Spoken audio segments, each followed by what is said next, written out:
આ બંને છોકરાઓના લગ્ન નહીં થયા અને 37 વર્ષની ઉંમર થઈ ગઈ છે. મારા ફ્રેન્ડના ઘરે ગયો તો હું ગામડે, તો ત્યાં મને આ બંને જણા મળ્યા અને ખાસું અમે અડધો દિવસ સ્પેન્ડ કર્યો.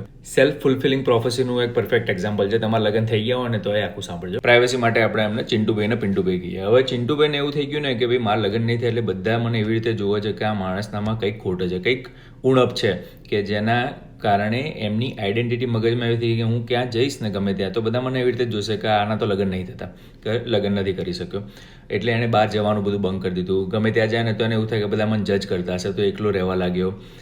અને એકદમ એની લાઈફ એવી કરી નાખી કે પહેલાં એકદમ આઉટ ગોઈંગ હતો, પણ હવે એક મગજમાં એણે ભરી નાખ્યું કે ભાઈ મારા મેરેજ નથી થયા કે નહીં થઈ શકતા, એટલે લોકો મને એવી રીતે જોવે છે કે ભાઈ આઈ એમ નોટ ઇનફ. અને આ જે પિન્ટુભાઈ હતા એ એકદમ ખુલી ગયા. એમણે એવું નક્કી કર્યું કે બોસ હવે તો આપણે ક્યાં રિસ્ટ્રિક્શન છે, ગમે ત્યાં કોઈને કંઈ બી કામ હોય કે ગમે તે સોશિયલ ઇવેન્ટ હોય જતા રહે. અને લિટરલી કોન્ફિડન્સથી કહો તમારે આ વસ્તુ કરવી જે નહીં થતી, મારે તો જો આપણે તો કોઈ જવાબદારી નહીં એટલે આ વસ્તુ એ કરી દઈએ છીએ.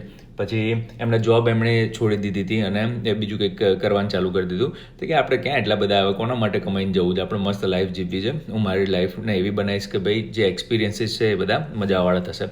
અને life is all about experiences છે, આપણે હંમેશા વાત કરીએ છીએ.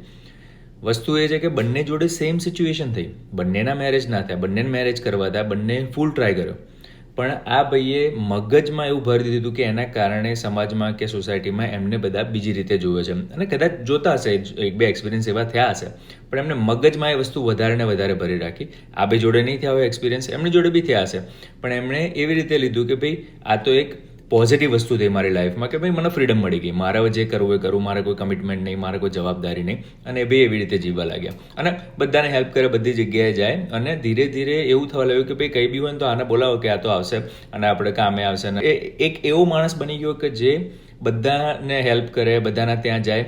સિમિલર સિચ્યુએશનમાંથી જ ગયો તો આવ્યો, પણ એના મગજમાં એણે એવું ભર્યું કે ભાઈ now I am more powerful, I can be more available to other people. અને આ ટોપિક મેરેજનો છે જ નહીં, ટોપિક એ છે કે તમારી લાઈફમાં જે બી થઈ રહ્યું હોય ને એનું તમે રિએક્શન શું આપો છો એ તમારી રિયાલિટી થઈ જાય છે.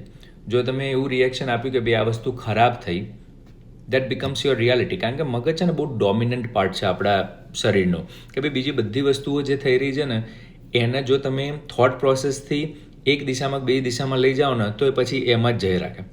એકવાર જો તમે મગજને એવું નક્કી કરાવી દીધું કે ભાઈ જે બી નેગેટિવ ઇમોશન્સ તમે અટેચ કર્યા તમારી સેલ્ફ જોડે, કે ઘણીવાર પેલું એવું હોય ને કે યાર આ માણસ કેટલો ઓવર કોન્ફિડન્ટ છે, ઘણીવાર ઓવર કોન્ફિડન્ટ થોડું ઘણું રહેવું એ બેટર છે અંડર કોન્ફિડન્ટ રહ્યા કરતાં.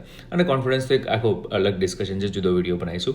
વસ્તુ એ છે કે જો અત્યારે તમારી લાઈફમાં એવું થઈ રહ્યું હોય કે કંઈક વસ્તુ નથી થઈ, કે કંઈક વસ્તુ નથી મળી રહી, કે જોબ હોય, પ્રમોશન હોય, બિઝનેસ હોય, રિલેશનશિપ હોય, કઈ બી વસ્તુ, એ વસ્તુ હવે ચલો નથી થઈ રહી, કે ભાઈ નથી આપણને એ વસ્તુ મળી રહી, એના તમે હવે કેટલું હાવી થવા દો છો તમારી લાઈફમાં એ તમને એ નક્કી કરશે કે ભાઈ તમારી આગળની લાઈફ કઈ રીતે જશે. બધા જોડે ઘણા બધા એક્સપિરિયન્સીસ કોમન જ થતા હોય છે, ઘણા બધા જોડે કોમન એક્સપિરિયન્સીસ થતા હોય છે. તમને લાગે છે કે નહીં થતા, કારણ કે બધા આઈને સોશિયલ મીડિયા ઉપર કે બહાર જઈને પોતાની વાતો નહીં કહેતા હોતા, પણ 70-80% લાઈફ મોટાભાગની બધાની હરખી જ જતી હોય છે. કોઈકની જોડે થોડા વધારે પૈસા હશે તો એમને બીજો પ્રોબ્લેમ હોય, રાઈટ? પણ એ બીજો પ્રોબ્લેમ એ બીજા લેવલનો હોય, પણ હોય તો ખરી. અમુક પૈસાથી પ્રોબ્લેમ સોલ્વ થઈ જતા હોય, પણ પૈસાથી ખાલી પૈસાના જ પ્રોબ્લેમ સોલ્વ થાય, બીજા બધા પ્રોબ્લેમ સોલ્વ ના થાય, રાઈટ?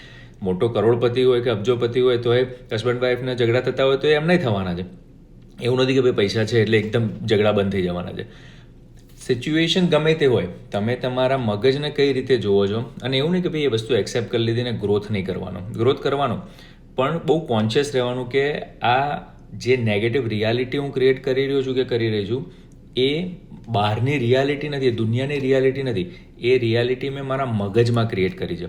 હવે તમારે એવી રિયાલિટી ક્રિએટ કરવી છે કે જે તમને પાવરફુલ, સ્ટ્રોંગ અને એકદમ કોન્ફિડન્ટ ફીલ કરાવે, કે એવી કરવી છે કે ભાઈ જે તમને વીક ફીલ કરાવે. એ તમારા હાથમાં છે. શેર કરજો કોકની જોડે. Take care.